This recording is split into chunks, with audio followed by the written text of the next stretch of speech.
Hello and welcome to a Fairyloot unboxing.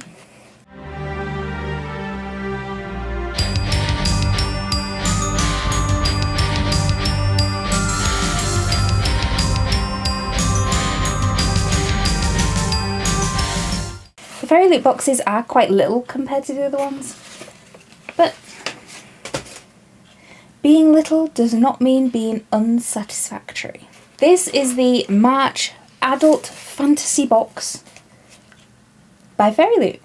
So the theme this month is Powerful Legacies. It's quite chunky and heavy as well.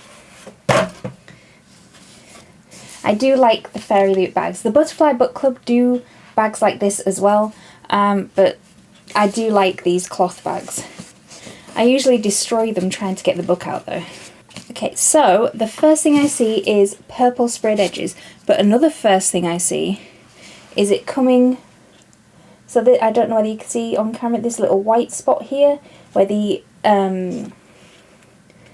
where it's coming off. But let's face it, I'm not going to look at the top when it's sat on the shelf or when I'm reading at all, and I don't know why the camera's doing that. On screen it's moving of its own accord from when I'm watching it. In editing it never does it. I don't know whether I'm loving the cover or whether I'm finding it too busy. So this month's book is Gifted and Talented by Olivia Blake. I get what it's going for, but I do like that it's a face up here, and I'm sure it comes into play at some point. But that is the cover for it. And we have the spine on here. And we have the back. And I hate that they put a barcode on it. Why do special editions have to have a barcode? Elim Crate don't.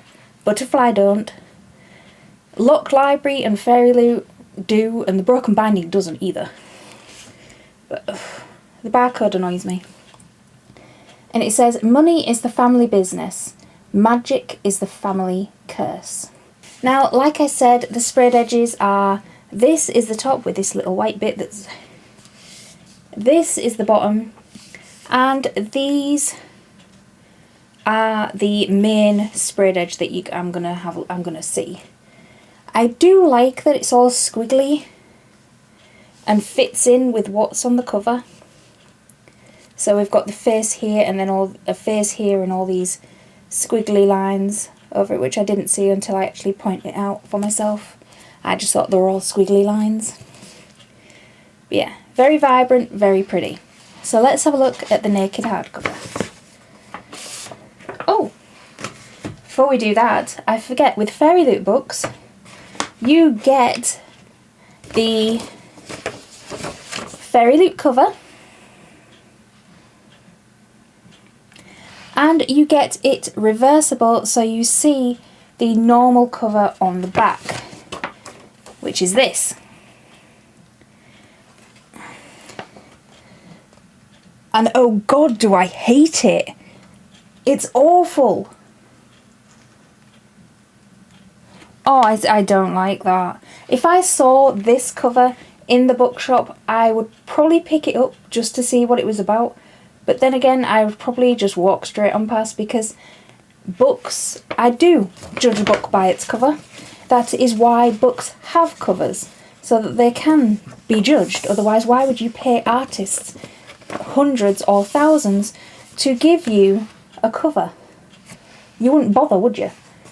If people didn't judge books or pick up books based on their artwork,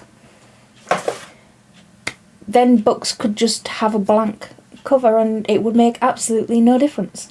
But this is the naked hardcover, and I don't know that I'm loving it. It does wrap around the spine and into the back, so if you do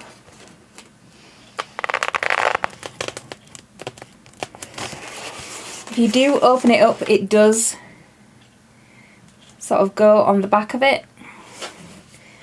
But yeah, I don't think, I'm not loving it. And I'm not loving the end papers either. It's still got the swirls on, like the hardback and the cover. But I don't know. I don't know for it. It's the... I don't know about the character art. It just seems a bit dingy and dull.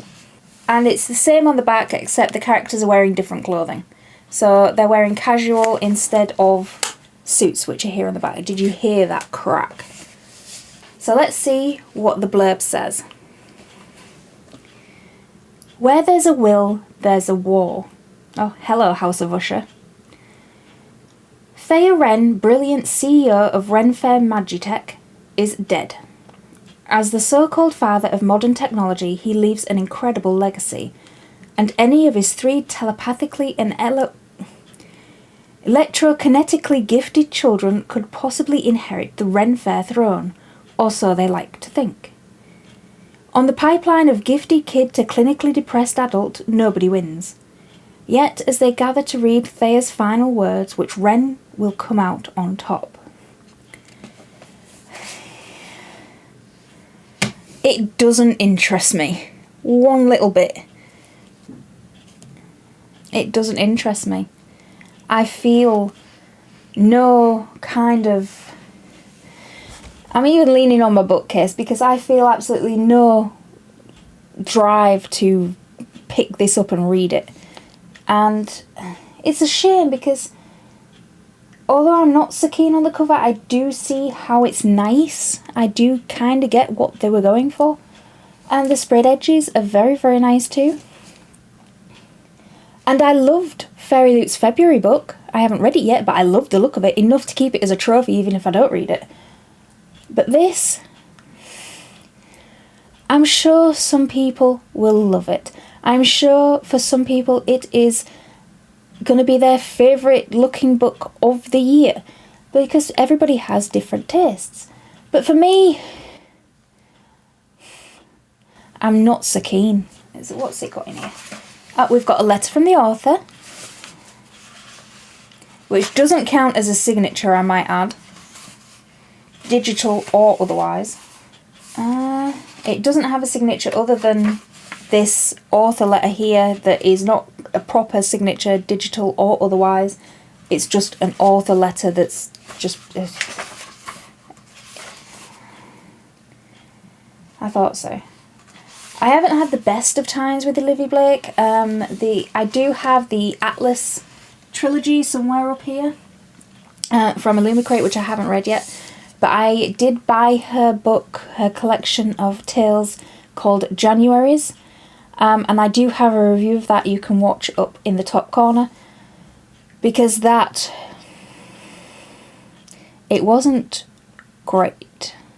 Even for a short story collection, it wasn't great. And the fact that it was just rehashed stories that she had already published just solidified my opinion. So even by her, it's not looking good for me. Now the writing's quite small, and it does come in at 513 pages. And we do have a character breakdown, I guess. But her dedication is for my family, lol. So, it's not hitting the boxes for me. So, because I'm not enamoured. I mean, it's growing on me. More I look at it, it is growing on me, but nowhere near enough. It's a nice cover. It's got nice spread edges. It's just, it doesn't interest me. And I feel so bad for saying that. But if there's no point me putting videos on my channel if I am going to lie, even to myself. I will never read this, ever. And to be honest, it isn't pretty enough to me to keep as a trophy. So, as soon as this video goes up, in fact, no, I am putting this on eBay right now. Because I'm never going to read it.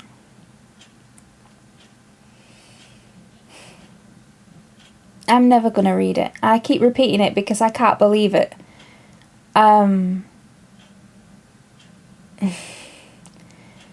For a subscription book box, it is extremely rare that I put it on eBay in the first place. And it is very, very rare that I unbox one and it'll go straight on eBay. If I'd have even looked at what some of the... if I'd have had the energy to look at the hints for the book, I probably wouldn't have got it in the first place. But it's probably one I should have skipped. But this is only my second month of buying the Fairyloot subscription, and I wanted to give it a chance. But this, it's not. It's not. And I've read too many Wattpad stories, including CEOs that die and leave somebody all their inheritance. If I wanted to read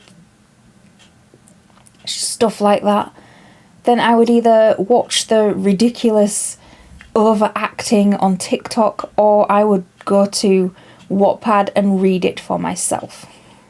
But being encased in gold does not a treasure for me make. So yeah, this will be going straight on eBay probably tomorrow. As when this video comes out, it'll already be up there. Hopefully it might have already sold, because it doesn't interest me. Doesn't interest me at all. So tell me what you think. Am I just being underawed for no reason? Because, I mean, my trash is somebody else's treasure, and their trash is my treasure. So that was my underwhelming Fairyloot March unboxing. Let me know what you think down below, and as always, keep reading.